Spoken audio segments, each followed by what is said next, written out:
Hello guys, नमस्ते। स्वागत है तमारू मारी चेनल में। आज આપણે બનાવીશું બટેટાની વેફર। તો અહીંયા મેં જે વેફરના બટેટા આવે છે એ લીધેલા છે અને છાલ કાઢી નાખી છે। હવે આપણે જે પતરી પાડવાનું મશીન છે એની મદદથી પતરી પાડીશું। તો અહીંયા મેં પતરી પાડી લીધેલી છે। હવે આપણે એને સાફ પાણીમાં રાખી દઈશું। तो अँ अपनी पतरी पड़ीने तैयार है। तो આપણે જે પતરી પાડેલી છે એ સાફ પાણીમાં ધોઈ લીધેલી છે અને અહીંયા પાણી ગરમ થઈ ગયું છે। એમાં મીઠું અને થોડીક ફટકડી નાખી છે। ફટકડીથી સરસ પોચી થાય છે પતરી। તો હવે આપણે એમાં એડ કરશું પતરી।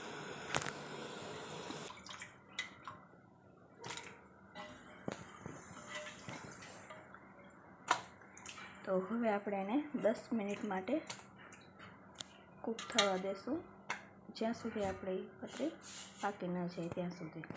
તો હવે આપણી 10 મિનિટ થઈ ગઈ છે અને વેફર બફાઈને તૈયાર છે। તો આપણે હવે જરાની મદદથી આપણે એક બાઉલમાં કાઢી લેશું।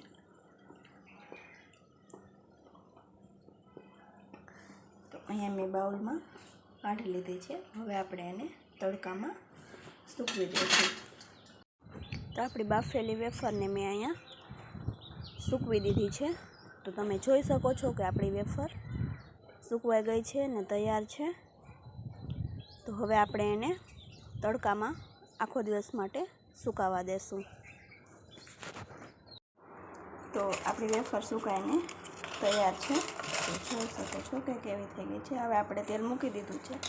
तो हवे आपणे तळीने जोशुं।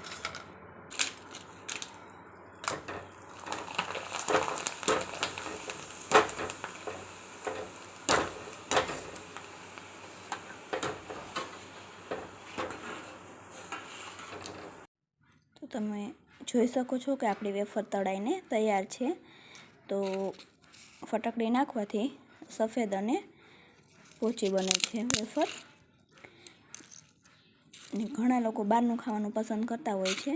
તો બહારનું ન ખાવું ને ઘરે આવી રીતના બનાવી અને તમે ફરાળમાં કે લઈ શકો છો। બાળકોને પણ તમે તળીને આપી શકો છો। તો તમને મારી રેસીપી પસંદ આવી હોય તો લાઈક અને સબસ્ક્રાઈબ કરજો।